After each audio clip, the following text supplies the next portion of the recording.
You want to see how this fitting could flood out your basement and how Balkan can save your day?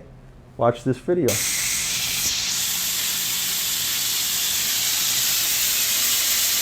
Broken main shut-off valve and a 1-inch copper line.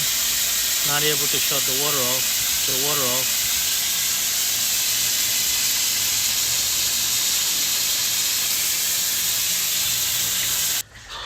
I was able to stop the water by screwing in a 3/4 garden hose connection into the piece that was broken off.